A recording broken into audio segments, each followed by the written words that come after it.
name is Oyoluwa Akishete. Today I have a very special guest, my dad. Ayo Akishete is my name. Hope I'm safe. Yeah, you are. So what do you feel of me asking you a very special question? Yeah. Go ahead. I'm good.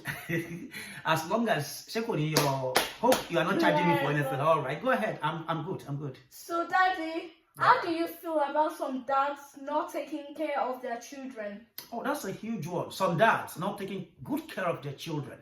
Well, before I start casting aspersions, blames on such fathers, I like to say, because I'm a father myself, I like to say there are many factors, particularly about 5 factors popping in my head right now, but I'm going to limit it to 2 because of your age and at your level of reasoning.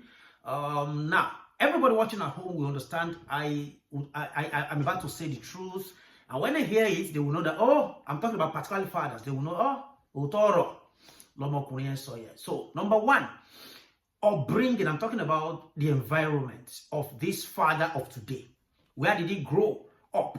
I will talk about that in a jiffy. Then number 2 is poverty. I hate that word I just mentioned. I dread that word. I fear that word, poverty. It's a very dangerous factor in life. Now, let me begin with upbringing. See, let me not deceive you. If the father of today we are talking about, that is not taking good care of the family, if this father of today, is traced back to the environment he grew up, and where let me go straight to how people easily understand. In psychology, they call something personality. And according to the father of psychological laboratory, William Wundt, he says, and I'm quoting him right now, that for every child to form his or personality, it is between the ages of 5 and 9. So you begin to ask, or let's ask ourselves, where did these fathers of today spend their 5 years old through 9 years? When the father of today we're talking about, when he was 5 years, where did he stay? How harsh was the environment? Did the father of today's father care for him and the siblings at that time? How was their father, the father of today, how was their father, taking care of them during Christmas periods, New Year periods, or Ilea, or any festive period, that really fascinates children? You should know, it fascinates you. You know what you did to me. You showed me Pepe before today. Dad, you must take me here, you must take me there. And of course, I'm doing everything for you.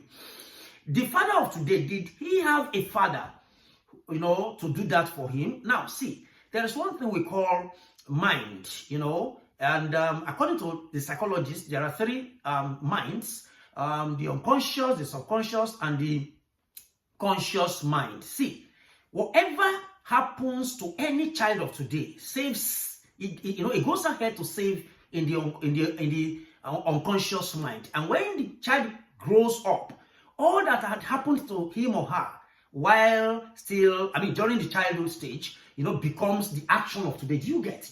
So if this father of today did not get enough fatherly care, that will form the personality between ages of 5 and 9. That's what I'm trying to tell you. Then this child might be seeing life from one angle, parochially, meaning that so this is how fatherhood is. So when he grows up to become a father, do you understand? It's a very critical factor of life. When this child of today, of yesterday, now grows up to be a father of today, what do you expect? And unfortunately, such father might not be a reader of books. It might not be a reader of motivational books like Home Builders, good parenting and all that. If he doesn't read books, it makes it worse. It worsens it. Do you get? So don't be annoyed that I'm taking your time on that. I really want people to understand that even if you do not have fathers back home, even if you do not have, or you didn't have very good upbringing with your father, maybe your father was not there for you and your siblings, taking care of you, leaving the responsibilities of even you as of himself as a father to your mother. Don't transfer such aggression, over to your children. There is a responsibility, divinity, I'm talking about providence, has attached to every father that makes him responsible and responsive. Your kids need you. They need the want of a father. So, my father did not show me that care. Then now, a lot of fathers will tell their kids like that. This one you are telling me to take it to McDonald's. Did my father take me to any book? Do you understand? We've had cases like that. So please don't transfer such aggression. My baby girl is smiling because I'm making a case for the kids. Then number 2, and finally for today, is poverty. See, briefly, while I was growing up, I know this one will intrigue many homes. While I was growing up, in our house at that time, we were not having a TV set. Then we had to go to, some of our neighbors who already had, a TV set. Then what we, there was this day, a fateful day, very sad day. We saw what we were not supposed to see there. I'm talking about the father of that household was so harsh to us. Who were those kids? And we couldn't watch that drama. It was a weekly drama, Arelu at that time. We came back home, cried and told our dad, buy us a TV. And daddy said, okay, no worries. The following week, when daddy came home with a TV set, my baby girl, it was as if the whole family won a lottery. We were just jubilating. Thank God all my siblings will come to see this, your video, and they will see it. Now, what happened eventually was so intriguing and scintillating. Now, our father heard about this maltreatment that they gave us out there. He went to buy TV for us. He literally bought it for us, honestly. Now, there was, and there were these other dramas. We used to have it on Thursday, on Saturdays, and even Friday nights. Every Friday night, everybody that belongs to my age or to my era, my generation will understand. There were these films, this Indian film every Friday night. So you understand. And so we needed to be in our home, watching our own television. We couldn't be watching that at people's houses. Do you understand?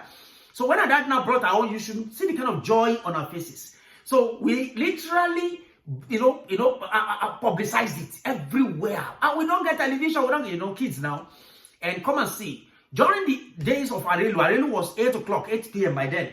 I'm from Baba Awuru, Jim Aliu, Fadi Yoluru, and the rest of them, Shabumi. So come and see the first Thursday that we had this TV.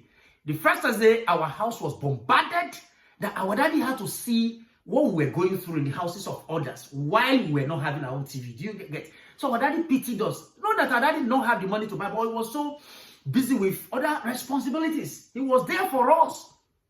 But he didn't just have it in mind. But when we came to him and we asked him, and that's why it's always good as kids to ask, not the kids of this generation, no. They will ask you, Dad, I've not gotten this. Dad, you've not bought me. You see them?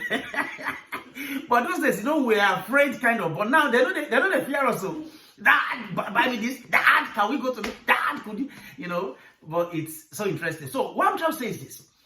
Those kids bombarded our house, and Dad just looked at them and said, yeah, come and see our living room.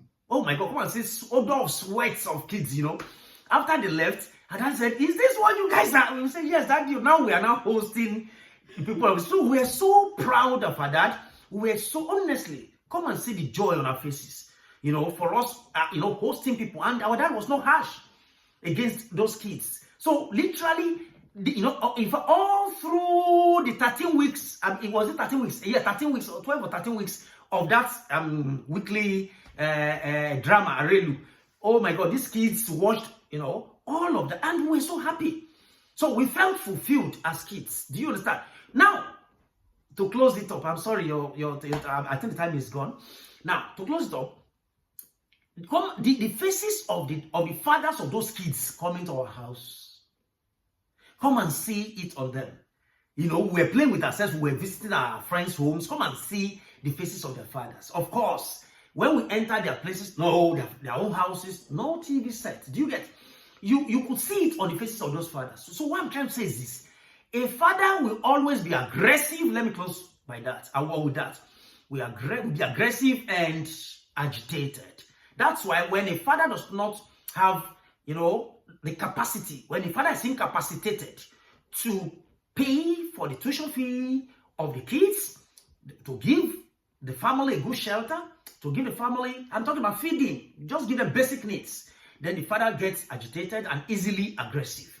When your father comes home and just says, the kids have already swept the house, they've tidied every up, and the father will just get in there. You know what I'm talking about? Will get in there and say, who dropped this one? Daddy no get mood, no get shishi. So that is just trying to, and you won't know, it's just a reflex action. You won't know when you are transferring the aggression, to your wife and to the kids. So poverty, I pray with this on this your platform that Almighty Jehovah Nisi and Jehovah Jireh, the provider, the greatest provider, will provide for fathers out there, and you will be responsible in the name of Jesus. Amen. Thank you guys for watching. Make sure you like, subscribe, and share. Oh, wow. Comment down below what you think we should do next. Bye. Bye. Happy New Year in advance.